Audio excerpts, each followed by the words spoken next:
Welcome to the Jonathan Beda podcast. If you're new here, this is a tourism and conservation podcast. It's been a while. I guess about, is it 2 or 3 weeks? Is it a month since we last had an episode? But I did mention that we would be taking some sort of a sabbatical and we would be back. Well, this particular episode, we find ourselves around a beautiful campfire here on the shores of Lake Chahafi.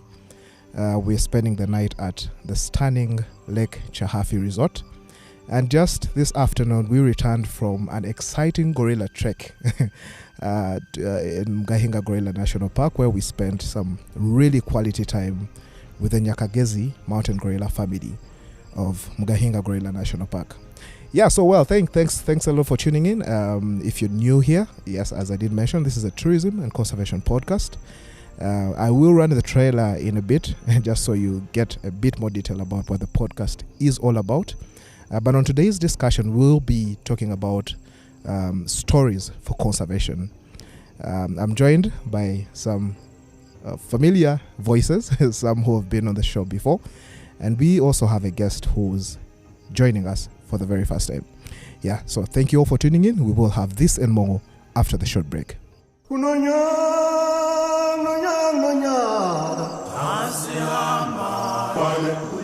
What's up, my beautiful people? Welcome to the Jonathan Benaya podcast, a show that is wild, very wild.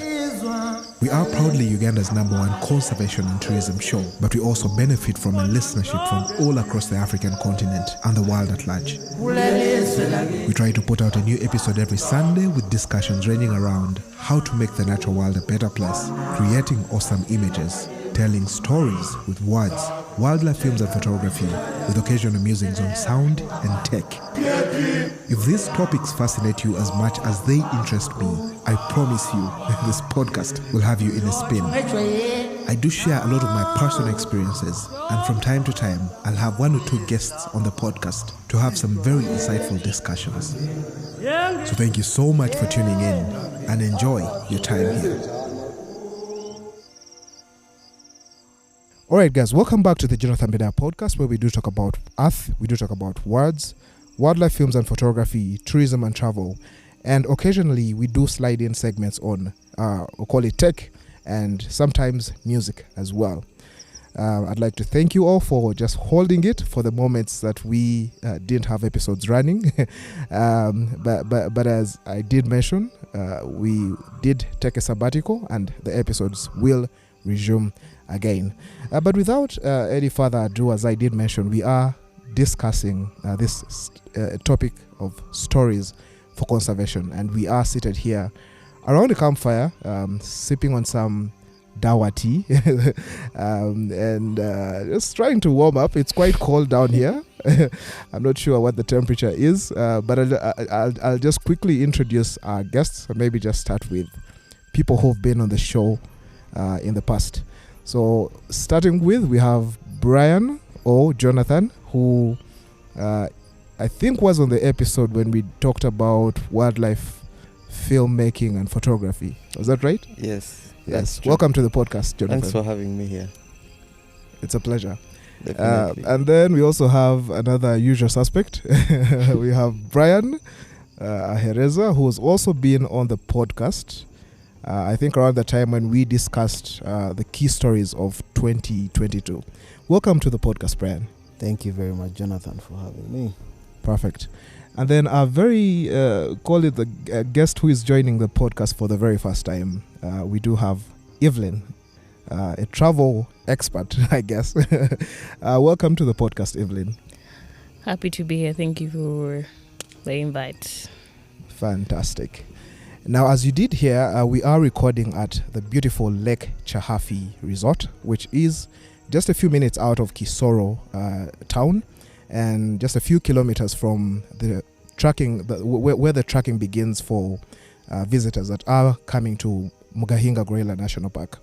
Now, we've been on a 23 days film safari. We started out in Mount Elgon National Park, of course, via Jinja, where we did a bit of adventure activities. We hiked quite impressively all the way to the top. 100% success rate. Everyone got to the top.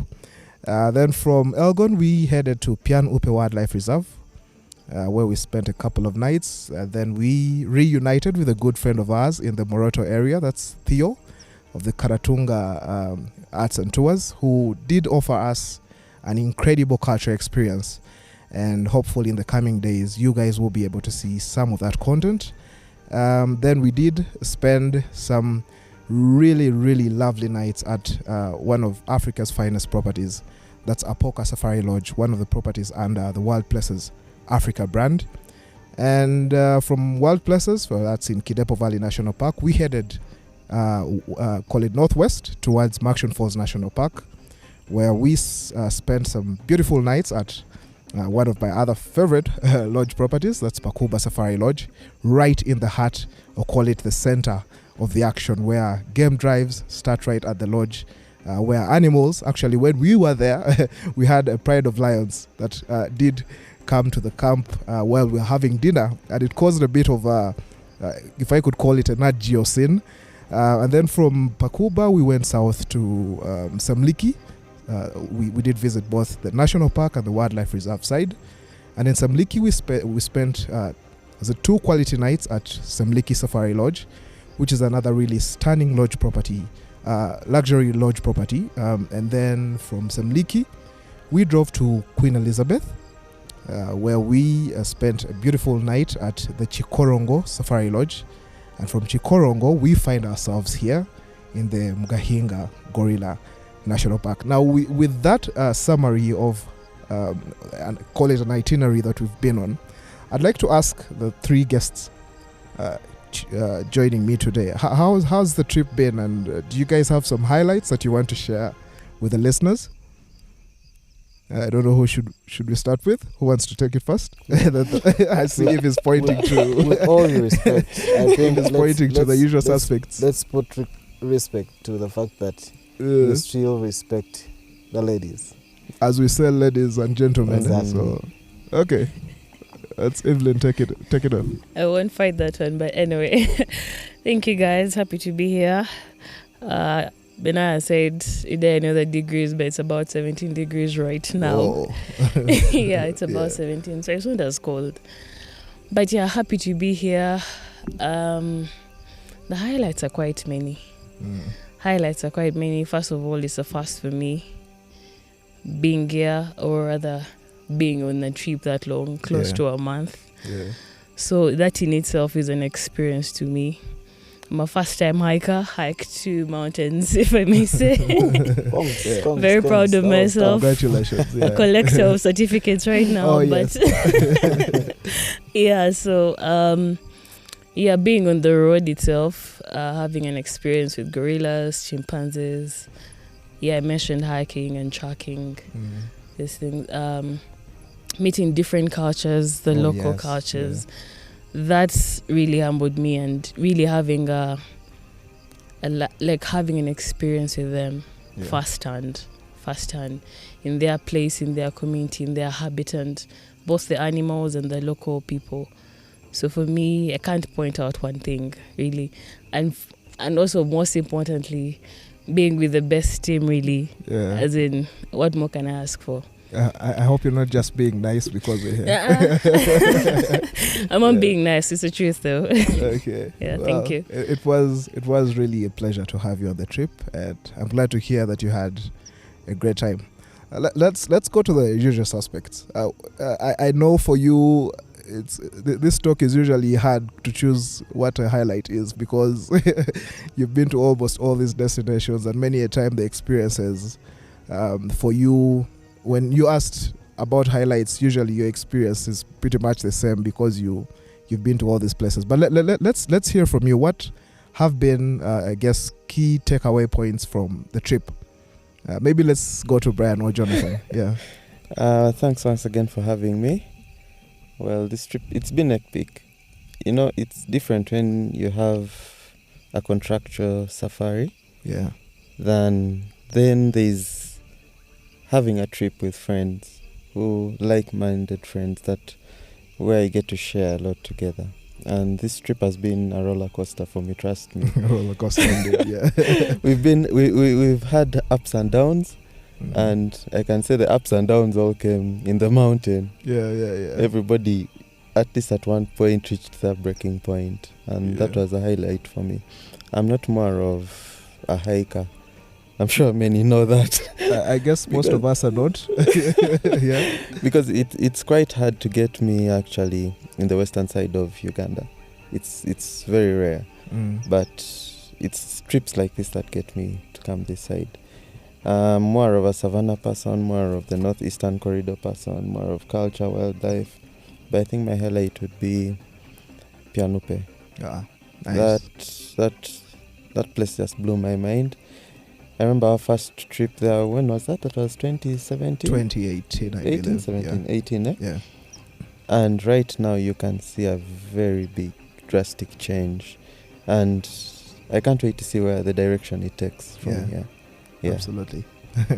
And we got to see the giraffes. It's good to see that the population is thriving. Every bit of wildlife in that region just seems to be thriving and growing and changing. Also talk about the Fox's River that gave us a bit of trouble.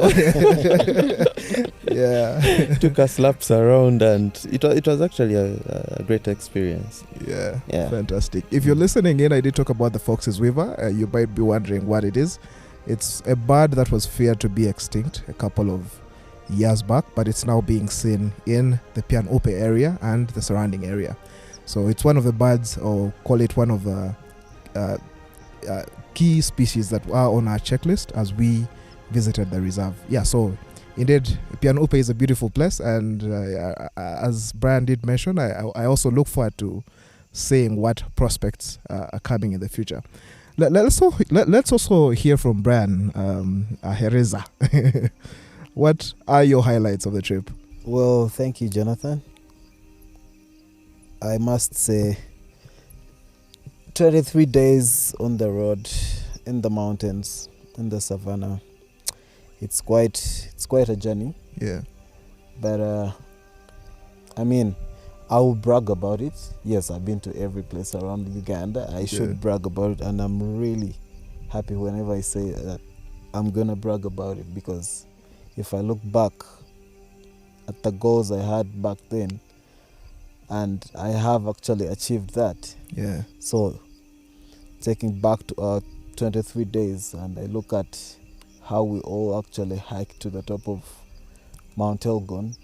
I mean, Mount Elgon is the second highest place in the country. Yeah. This is an amazing experience. I had never hiked, never got close to Mount Elgon, not in my life. The only place I think I had ever stopped to around the Mount Elgon Conservation Area was CP area. Yeah. And which is actually now a famous place. But I mean, if it requires me to bring out the voice for Mount Elgon, to anyone willing and wanting to actually go and explore the mountain, this is an incredible place. Yeah. I think to me, I've been to Pianupe, I've been to Moroto, I've been to Kidepo, Semliki, mention the places. But my first time to go to Elgon changed my perspective of way of life. Yeah. I mean, we at a point where we all felt it was family, and we all looked out for each other. Yeah. This was an emotional moment for me.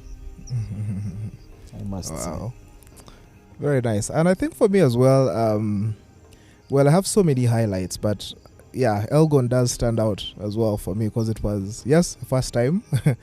But also just, I really prepared for it. I did a whole lot of research. I watched literally every YouTube video about the mountain to get myself in the right state of mind.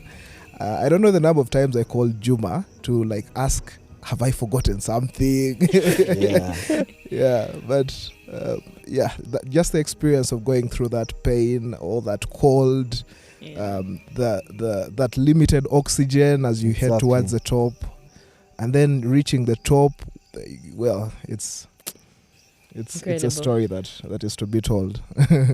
Okay, now as I did mention, the topic that call it the title to the episode is Stories for Conservation, and along the itinerary or along the travel plan that we've been doing, we've had quite a lot of interaction with wild places, or call them protected areas, be it wildlife reserves, be it national parks. And it tickles my mind towards the question of course, this being a film trip, what are your thoughts on the use of story, or call it storytelling, in helping advance conservation messages or helping support conservation campaigns? I like to work with democracy, so whoever wants to go with it, head on. Yeah. Well, let me just open the floor.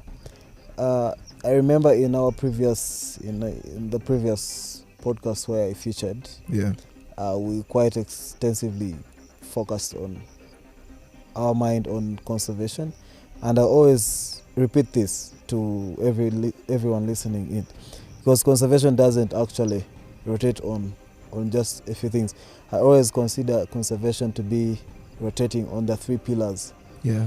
And by the 3 pillars, I actually mean, I look at the people, wildlife, and the land. Yeah. Because we all coexist all together. All the 3 pillars coexist together. So without one pillar, then there is no conservation. Yeah. So bringing this is that if we look at the stories we create through telling the conservation story, is that we are mainly looking at how, I will speak this on the perspective of the fact that I'm a businessman. Yeah. So if I'm looking at hosting someone, and I need them to understand the conservation efforts that have been actually taking place around the country, around the destination, in all these protected areas. Yeah. Definitely, through the stories that we create constantly, this is going to bring out the entire picture of what someone can actually expect. If you look at the numbers through just visuals, and I am literally just showing you how many elephants are in Kidepo, how many waterbucks are in Queen Elizabeth, how many hippos are thriving in water. So all these stories created together, they create a very huge impact in someone's eyes. Yeah. I think that's what I can say briefly. Yeah, fantastic. And I agree with you 100%. Storytelling has a key role in creating what you're saying to be awareness.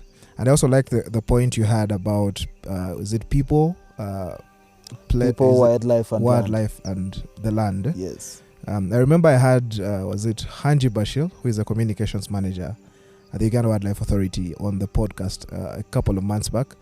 And he mentioned quite something interesting about how, as humans, we tend to disassociate ourselves from nature. Like, we treat ourselves as a species that is not part of nature. Yet, without the environment, without nature, without if these ecosystems don't function, everything falls apart. And his message was, the more we see ourselves as organisms, which we actually are animals, although that might sound quite dramatic, we are actually animals, and we are like any other species. The more we see ourselves as part of this nature, if I could call it, the more we are thoughtful about the actions we take, and the more careful we are about conserving and protecting some of these wild places. All right, I don't want to be yapping too much, so I don't know who else wants to jump onto the discussion. Do we go to the lady? She's pointing to Brad. I was ready. Well, from I think it's the stories that get people going. Because if you look at the 3 pillars that you talked about, people, animals, and the land, what connects us all together are the stories. If there's no story, then there's nothing someone can do about anything. It's what gets their emotions going. Yeah. Because it's all about the emotions. If you can tap into someone's emotions, even the strongest of hearts can change. And that's what every place needs. Yeah. It needs a story, because once you tell a story, that's how people get to understand what you're trying to say. Because let's give an example of the giraffes that were extinct in Pianupe. Yeah. Yes, there's so many success stories, but I want to give this as an open book story that everybody can get to see. Pianupe had no giraffes. Yeah. But to just know that the system within that reserve could let them thrive and have so many calves shows you that they once were there. Yeah. And they move in their footprints. And I don't know where we were exactly. I don't know whether it was Makshon Falls or Kidepo, where one of the rangers highlighted and said elephants and giraffes follow their ancestors' paths. Yeah. Even when they're feeding and I think feeding. it's Makshon Falls with Silver. Yeah. Silver. Yeah. Yeah, with Silver in Makshon Falls. He said these animals tend to, yes, you can just put them somewhere, but they can reconnect. They'll trace. Exactly, Yeah. they'll retrace their history. And I think that is where conservation now comes up from. Because if wildlife can unknowingly follow such a path of their ancestors, then who are we not to do it? To care about the earth, care about the planet. Because in turn, it comes back to us. Global warming is now a problem all over the world. Yeah. But if we can do something about it, however small it is, however little it might be, whether it's a message, whether it's a photo, because nowadays photographers tend to just use one image that can tell the story. Exactly, to tell a story. And that's what all of us here are trying to do, honestly. Yeah. Wow. So there's a very big story behind conservation. And without conservation, you cannot have. Just maybe to supplement what Brian says, because at the end of the day, it still all comes to the care of the people, care of the wildlife, and care of the land. Yeah. So without the carefulness of all this, it does not seem to be conservation. Yeah. The pyramid has to balance. Yes. You can't have a point that is missing. It would fall apart. Once the center is missing, that is it. Yeah. Interesting. Evelyn, I didn't mention that Evelyn is best in outside countries. Hey, don't give away my secrets. I'll not mention where for purposes of security. I'll not mention where exactly. Yeah, but Evelyn, you're quite well traveled, and that's why I also wanted you to join the discussion. And just let us know, what do you feel about the power of storytelling to advance conservation messages?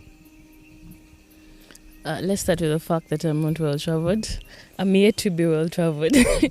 But to start with, I think from my perspective, it's one thing to read about something. It's one thing to watch videos. But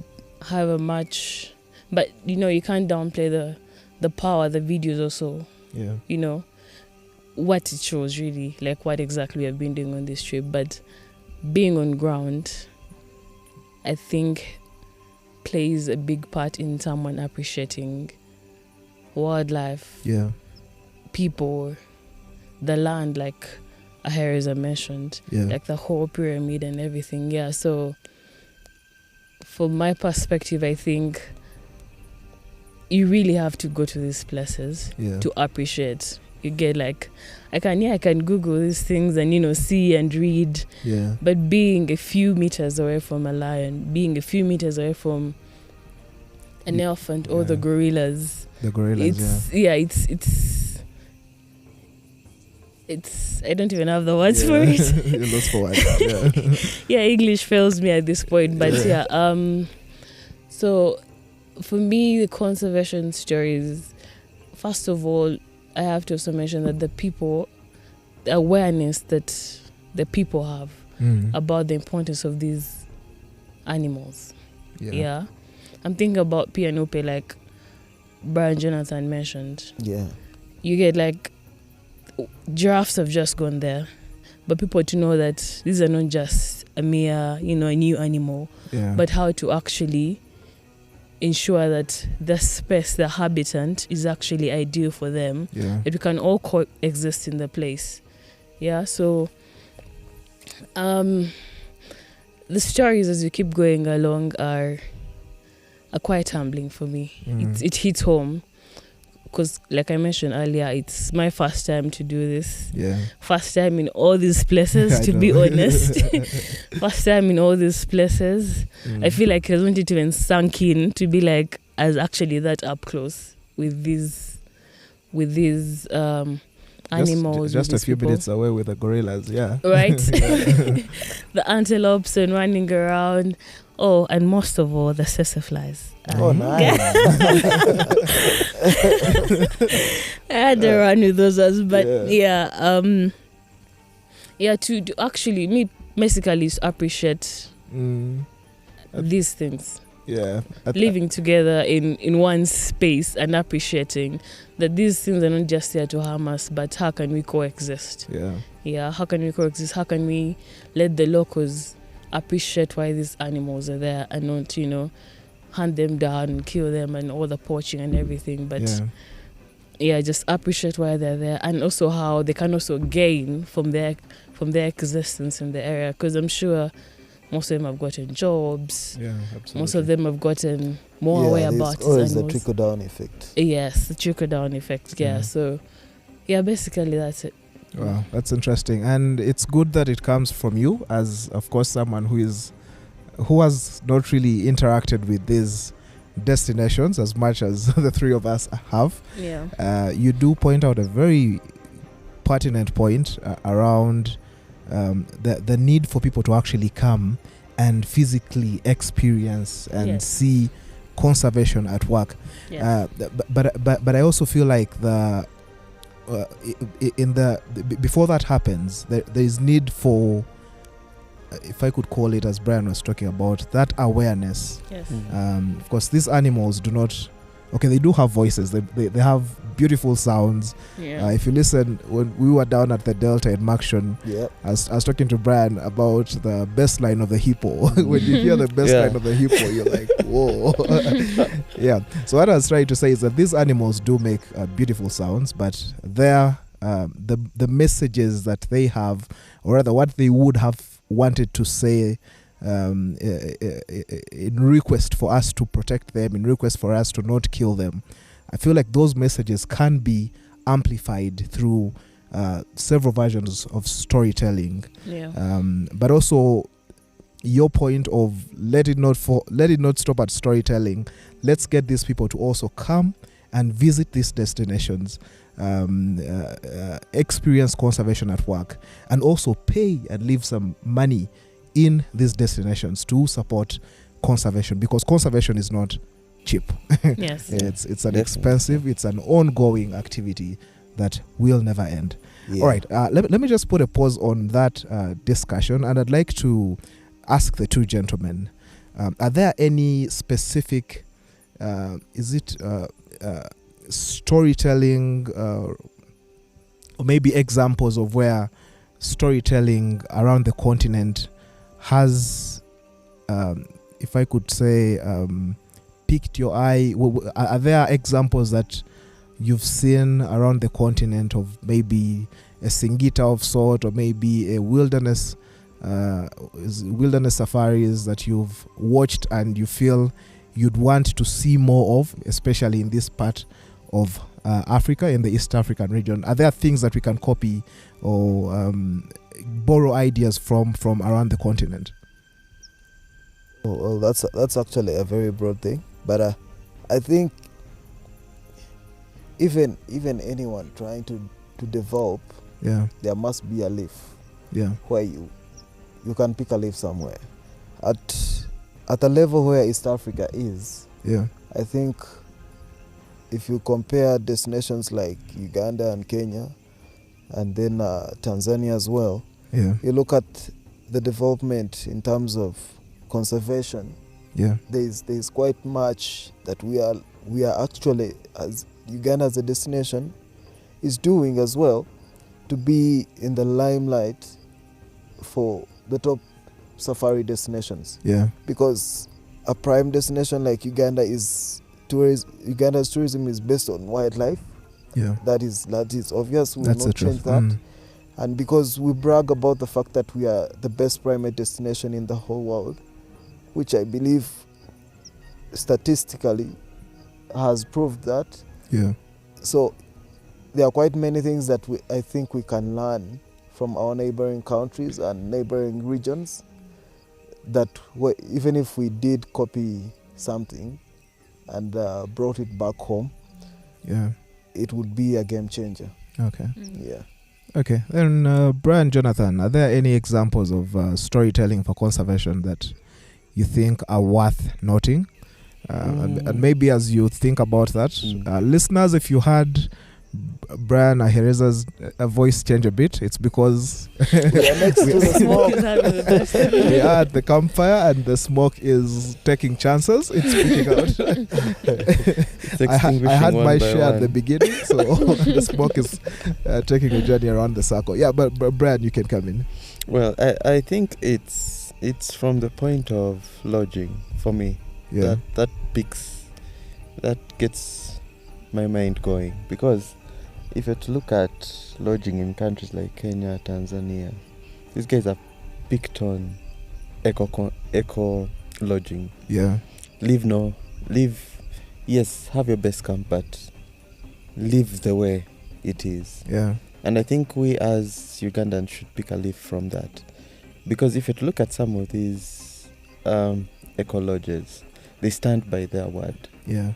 You can come, let's say, yes, you might have a few signs that will show you that they were there, but it's not as can I say drastic Yeah. as you'd have maybe some of what we have here. I don't want to point fingers, Yeah. but I think we could pick that leaf from them, because most of these camps, if they are to change, then change location or change base, as I was saying before, Yeah. you can hardly notice that a camp was there. Was there? Yeah. And if we could pick up that, at least that interest, that Yeah. keen interest, make it as close to nature as possible, but make it also habitable for humans, then Maybe to add on what actually Brian's mentioned something very important Yeah. on the eco perspective. I think at this point, on a lodging perspective, lodges are trying to adopt sustainable ways of doing business in these protected areas. And Uganda actually is on the marathon. Yeah. At least if you look back 5, 6, 7 years back, there is a difference. Yeah. At least every lodge you go to, there is a difference. People are adopting new ways of doing business sustainably Yeah. from the old ways of doing business. So guys, I'm not crying. But we would actually much appreciate the fact that investors are because you talked about conservation not being a cheap thing, Yeah. and sustainability, having a sustainable business model is also not it's something not very cheap. cheap. Exactly. Yeah. So it comes at actually an extra cost. You must invest in research first of all Yeah. to have this happen. Yeah. And believe me, in my line of business, it's a very complicated thing, Yeah. because we are moving in at the speed of lightning when it comes to, for example, like what's this word? Because if you look at countries in developed countries, Yeah. most people are adopting from the fuel consumption to, EVs. chargeable vehicles. So it becomes a challenge. And if you look at, I remember in our last podcast we talked about having rechargeable vehicles, EVs in the safaris, safari space. Yes. Yeah. So if you look at all these things, they don't just come easily. Yeah. It's just the adoption and if we are looking at conserving the environment, conserving our protected areas, and living sustainably, it comes at a cost, but it's achievable, and I think we are on the road to that place. Yeah, that's good to hear. I am a scholar of sustainability and quite a strong advocate as well of it. I believe in it. I've seen it work. It's not cheap, but it also does save the company some money as well, and it's definitely great PR as well, especially for people that are in business. Okay, well, I guess that's a very good point to end this episode on. So I'd like to get your parting thoughts, I guess, starting with the lady, and then we'll get parting thoughts from the gentleman. Evelyn. Thank you again, Benaya. Parting thoughts. First of all, I have to appreciate the people who actually put up these lodges to start with. I think they're trying to do a good job. For my small observation, starting with the water, I think that most of them have actually put out the plastics. Yes, exactly. Most of the lodges we went to, they give you a list in a bottle, like the glass ones. And that's actually very important. Yes, and I think while we're also on safari, there's a gentleman that mentioned if we had all the people coming in the national parks, all these areas, I mean, the roads and how they would also kill the wildlife. Imagine if you had like 30 cars in like a semi-leaky area, let me say, very small. How much damage can you do, even to small organisms, and even the visitor experience also kind of deteriorates when you have so many people in a destination. So maybe walk more, bike more. And it's an adoption. Hike more. Yes. Yes, Brian. No, carry on, thank you. Yeah, so my parting points would be it has been a great experience. Something I'm sure I'll do again. Because it has hit home, obviously. That's what I would say, really. Something I would do again. And I think also my experience has showed me or helped me to appreciate conservation more. Even to be more alert, really. Like in some of the small, you can't just start out big. It's the small activities. You don't throw this here. Conserve the environment this way. Support the people in this way. You get and all these small activities you get, like how can you create awareness to these people? How do you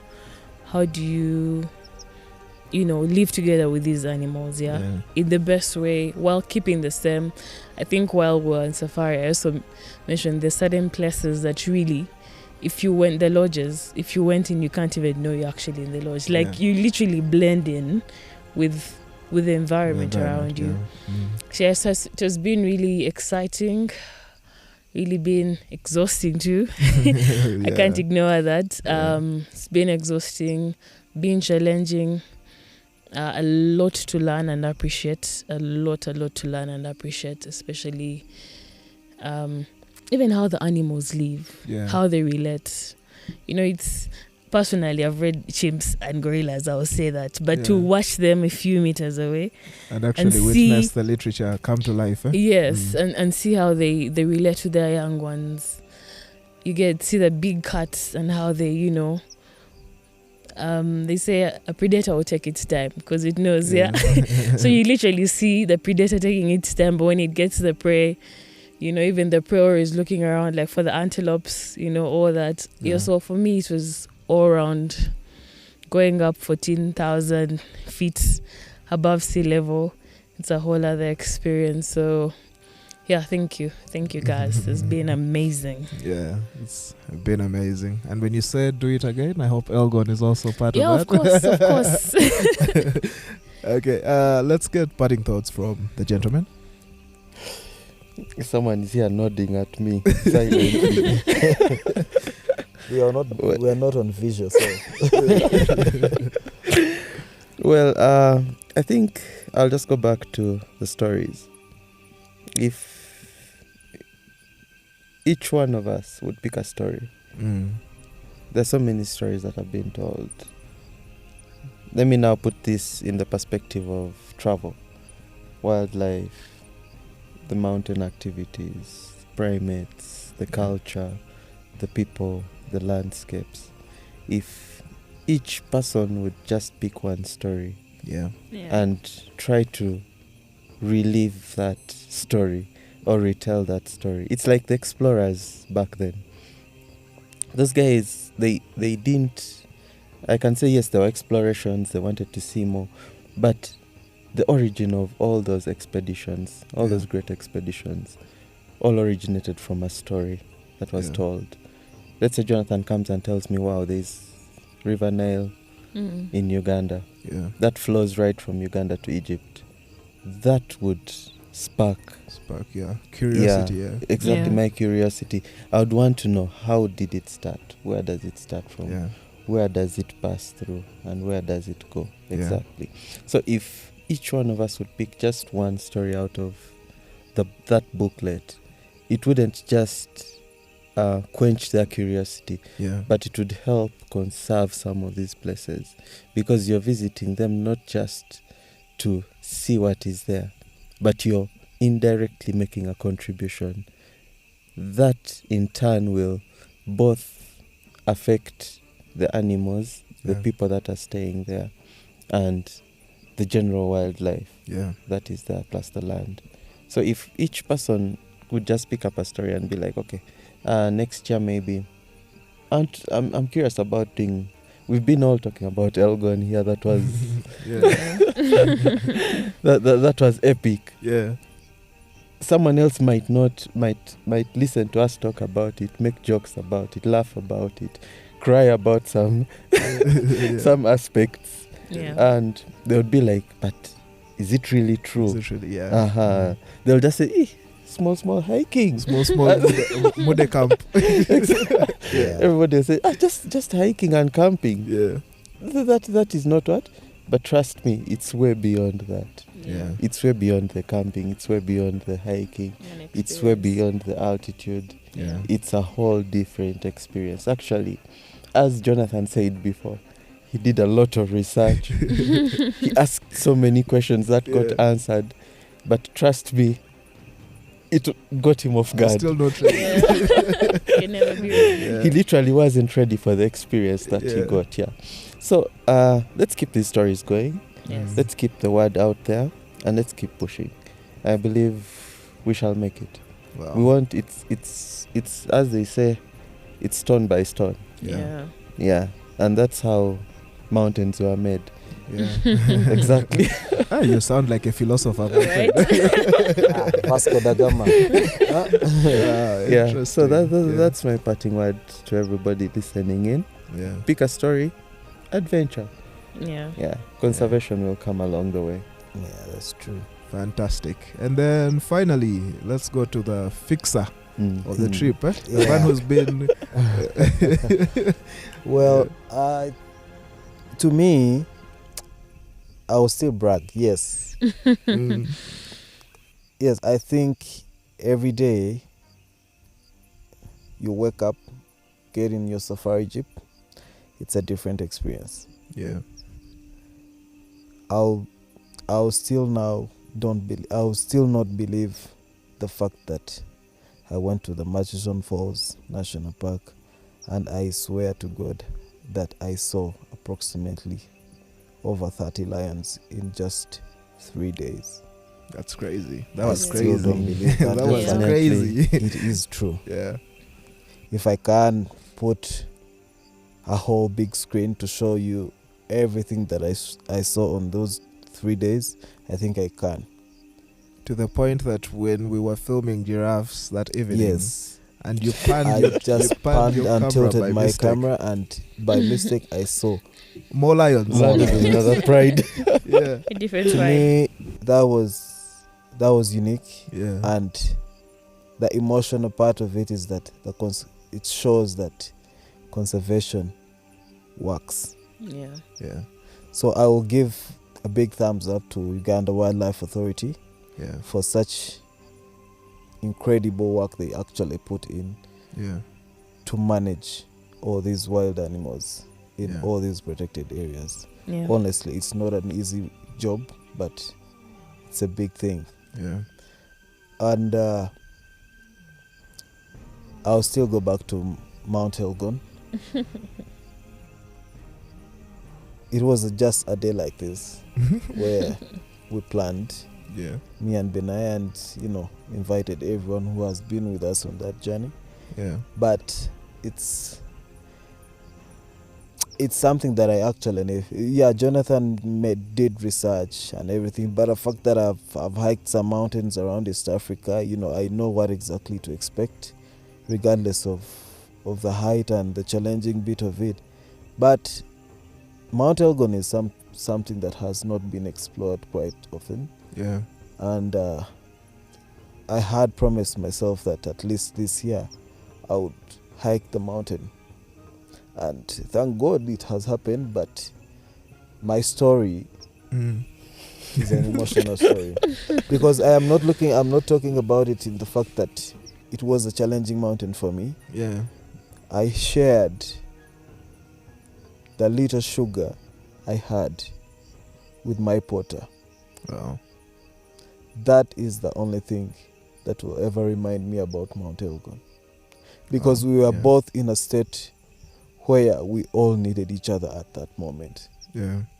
And for me, it's not about how high the mountain is. It is how we all walked together slowly and reached to the top. And we all got there. Yeah. And that was the only story that made sense for me on that day. Yeah. But the mountain is a beautiful mountain. I encourage anyone adventurous to really climb Mount Elgon. Check it out. Yeah. Yeah, that's what I can say. Wow, fantastic. And I'd also like to add my voice to really appreciate the people that don't get enough praise, especially what Brian did talk about, the gentlemen from the community that help us lift that heavy luggage. We had film equipment, we had our food that needed to get to the top, camping equipment. I don't think we would ever have made it anywhere close to even Sasa Camp without them. The wall of death. Yeah, wall of death even. Yeah. And then in the same voice, also just to really, I know Brian did thank Uganda Wildlife Authority for the incredible work they do, but I'd like to even just really go now to a bit more down and to the detail and really appreciate all the rangers, all the guides that we've interfaced with in the destinations. I think they've really made or really brought those destinations to life. Aside from the incredible sightings we've had, the rangers have been incredible. Yeah, so thank you, Uganda Wildlife Authority. Thank you to all the support staff for all the destinations that we've visited. Now, with that said, I'd like to close the podcast. Before you close the lodges too, because we needed the comfort after that coldness. Yeah, and the food. Yeah, man. Yeah. Thank you. And the food, yes. Of course, all the chefs were your friends. Yes. Your best friends. I'm quite political. Maybe we give a special Jonathan. Maybe we give a special shout out to Xavier. Yes. If you don't know Xavier, who I guess locally they call Xavieri, was our chef on the mountain, and it's crazy how he goes ahead of you and ensures that by the time you get there, the meal is ready. I was shocked when we got to Mode Camp that the beans were ready. I was like, "Whoa, you're kidding." We left this guy. Getting to the next camp, the food was ready. Those guys create magic up that mountain and just help anyone that wants to achieve the dream of reaching the top so much easier.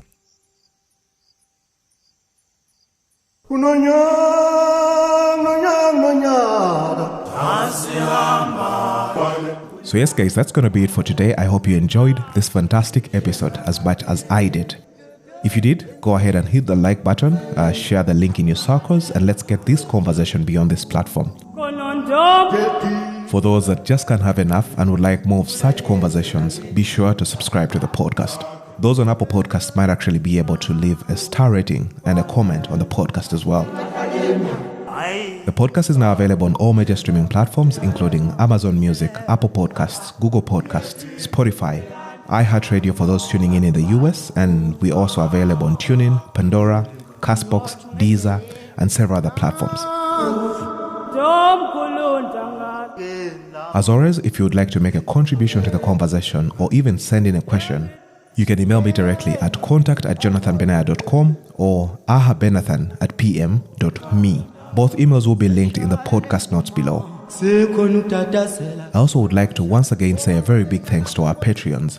It's through your pledges that we are able to keep this show alive and running. And maybe just finally, I'd like to make a special shout out to all the folks that made this film safari a worthwhile 23 days on the road. Special mention to Brian O. Jonathan, Brian Ahereza, Day, Evelyn, Helena, Iago, Moses, who was on the wheel, and I guess I should say a thanks to myself as well. Maybe I should also make some notable mentions to Raft Uganda Adventures, All Terrain Adventures, Juma Chebet of the Elgon Trek, Dan Oxner of Ran Kapchora, Karatunga Arts and Tours in the Karamoja area, Wild Places Africa, the guys that run Apoka Safari Lodge and Semliki Safari Lodge. Special shout out to Pakuba Safari Lodge, Chikorongo Safari Lodge, Lake Mulehe Resort, the Gorilla Doctors, and Uganda Wildlife Authority for that incredible wilderness display in each and every destination we went to. And maybe just last but not least, our awesome support staff who ensured that we all got to the top of Mount Elgon and also came down in one piece. You guys are the real MVPs. And with that said, I'd like to wish you all happy travels, and as I always say, please keep them responsible. All right, I guess we'll have to meet in the next one.